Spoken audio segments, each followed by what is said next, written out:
ఎంతగా దిగజారి ప్రయత్నాలు పోలీసు వారు చేశారంటే ఉన్నటువంటి ట్రావెల్ ఏజెన్సీస్ ఫోన్ చేసి మీరు కార్లు ఇవ్వద్దు, జనాన్ని తోలడానికి గనక మీరు ఏమన్నా కార్లు గనక ఏదైనా వెహికల్స్ గనక ఇస్తే వాటి మీద కేసు పెడతాం, ఆ వెహికల్స్ అన్ని కూడా సీజ్ చేస్తామని వార్నింగ్స్ ఇవ్వటం.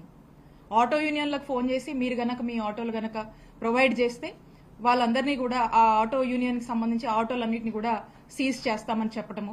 అలాగే పెట్రోల్ బంక్స్ ని కూడా ఓపెన్ పెడితే ఎక్కడ జనము అధిక సంఖ్యలో బైక్స్ లో మరి తరలి వస్తారేమో అని చెప్పేసి పెట్రోల్ బంక్స్ ని కూడా మూసివేయటము.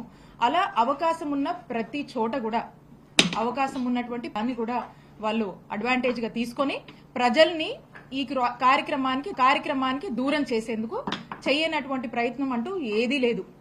అయినప్పటికీ కూడా ఎంతో పెద్ద ఎత్తున తండోపతండాలుగా జనం వచ్చి ఇంత పెద్ద ఎత్తున జగన్మోహన్ రెడ్డి గారికి స్వచ్ఛందంగా జనం వచ్చి ఎక్కడా కూడా మా పల్నాడు జిల్లాలో ఎక్కడ ఏ ఇన్ఛార్జ్ కూడా ఎవ్వరం కూడా ఒక కార్లు పెట్టడం కానీ, జనం మొబిలైజేషన్ కి సంబంధించి వాళ్ళకు ఒక ఆయిల్ ప్రొవైడ్ చేయడం కానీ, వాళ్ళకి ఏదైనా ఆటోలో లేకపోతే other means of transport provide చేయడం కానీ ఎక్కడ కూడా జరగలేదు.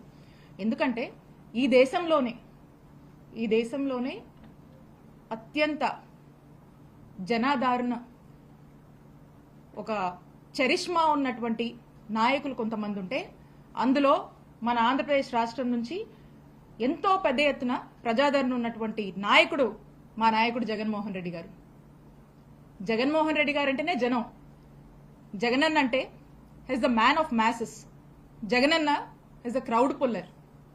జగనన్న అంటే హెస్ ద పీపుల్స్ పర్సన్.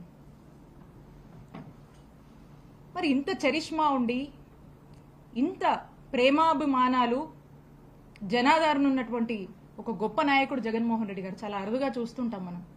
అలాంటి ఒక గొప్ప నాయకుడు, అలాంటి ఒక చరిష్మా ఉన్నటువంటి నాయకుడు వస్తే జనాన్ని మనం తోలాల్సిన పని లేదు. జనానికి జస్ట్ ప్రోగ్రామ్ ఇది, ఇక్కడికి విచ్చేస్తున్నారు అనే ఒక జస్ట్ ఆ ఇన్ఫర్మేషన్ ఉంటే చాలు, స్పాంటానియస్ గా న్యాచురల్ గా తండోపతండాలుగా ఎంతో మంది జనం తరలి వచ్చి ఆయన్ని చూసి వెళ్దాం, దగ్గరగా చూసి వెళ్దాం అని వచ్చేటువంటి ప్రజలు మరి ఇదే రకంగా సత్తెనపల్లిలో కూడా అంత పెద్ద ఎత్తున జనం వాళ్ళ యొక్క ప్రేమాభిమానాలతో వచ్చి ఈ ప్రోగ్రామ్ ని పెద్ద సక్సెస్ చేశారు. Not even caring any of the restrictions of the పోలీసులు ఆ ముందర చూసాం మనం. మాతో సహా మండల స్థాయి నాయకులు, గ్రామ స్థాయి నాయకుల వరకు కూడా కంటిన్యూస్ గా నోటీసులు ఇస్తూ, బెదరగొడుతూ, భయపెడుతూ, రేపు వస్తే కేసులు కడతారేమో, రేపు ఏం జరుగుతుందో అనేటువంటి ఒక కన్ఫ్యూజన్ లో పెట్టి, ప్రోగ్రామ్ అసలు ఉందా లేదా అనేటువంటి ఒక కన్ఫ్యూజన్ ఇంకొక దశలో క్రియేట్ చేసి ఎంత అడ్డం పడ్డారో ఆ అడ్డాలన్నీ కూడా తొలగించుకొని చుట్టూరా ఎక్కడ పడితే అక్కడ బార్కేడింగ్స్ పెట్టారు.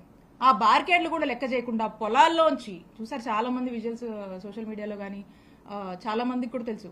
పొలాల్లోంచి ఎక్కడ దారి లేకపోయినా ఏదో ఒక దారి వాళ్ళు చూసుకొని న్యాచురల్ కనీసం ఆ ప్రోగ్రామ్ లో మంచి నీళ్లు కూడా లేనటువంటి పరిస్థితులు, ఏ షాప్ కూడా ఓపెన్ చేయండి ఇలా పొద్దున్న నుంచి జనం అంతే కూర్చొని ఉన్నారు. అంత పెద్ద ఎత్తున మీరు రెస్ట్రిక్ట్ చేసినా కూడా ఎక్కడ ఎవ్వరూ దేనికి ఆశపడకుండా, దేనికి భయపడకుండా మా అభిమాన నాయకుడు జగన్మోహన్ రెడ్డి గారిని చూడాలి అని చెప్పి అవ్వలతో సైతం యంగ్స్టర్స్ అయితేనేమి, మహిళలైతేనేమి పెద్ద ఎత్తున వచ్చి మా నాయకుడిని చూడాలని పొలాల్లోంచి నడుస్తూ వచ్చి పొద్దున్నుంచి కూడా ఆయన వచ్చే వరకు కూడా వెయిట్ చేసినటువంటి ఒక గొప్ప కార్యక్రమం.